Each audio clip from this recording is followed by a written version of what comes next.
প্রত্যাশা ফাউন্ডেশন ভাবতেছেন এটি শুধু একটি নাম না, এটি একটি সামাজিক সংগঠন, সামাজিক কাজে যারা ব্যস্ত থাকে সর্বক্ষণ। আসসালামু আলাইকুম ভাইয়া। প্রচণ্ড রৌদ্র এবং গরমের মধ্যে পিপাসার্থকে যদি সামান্য পানি দেওয়া হয়, মনের অন্তর থেকে একদম গভীর থেকে দোয়া করে। আর সেখানে প্রত্যাশা ফাউন্ডেশন পথচারী বিভিন্ন শ্রেণী পেশার মানুষদেরকে শরবত দিচ্ছে। চলুন দেখি তারা কীভাবে এই শরবত বিতরণের কাজটি করছেন। আসসালামু আলাইকুম রহমতুল্লাহ।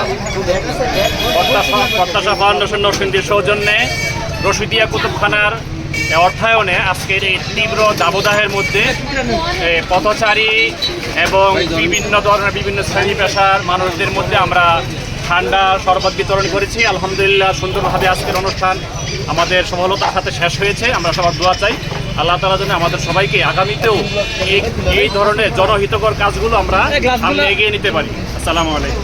আসসালামু আলাইকুম রহমতুল্লাহি ওয়া বারাকাতুহু। সম্মানিত দর্শকবাসী, আপনারা আমাদের দোয়া করবেন।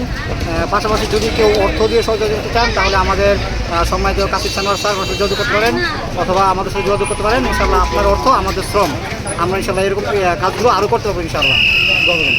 আসসালামু আলাইকুম। ইনশাল্লাহ আজকে 2 ডাম হয়েছে, সামনে 4 ডাম করার আমাদের সিদ্ধান্ত। কেউ যদি অর্থ দিয়ে সাহায্য করতে চান আমরা শ্রম দিয়ে ইনশাল্লাহ আপনার এই সার্থকতা পূরণ করবো।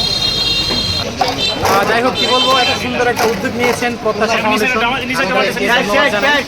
তো আমি আসছিলাম মেহমান হিসাবে, তো আমি আইসা নিজেকে এই কাজের মধ্যে শরীর মনে করি। সামনে ইনশাআল্লাহ হবে, ইনশাআল্লাহ আরো দোয়া রইল আল্লাহ তাআলা যাতে ওদের এরকম এই কাজকে আরো উপরে নিতে পারে।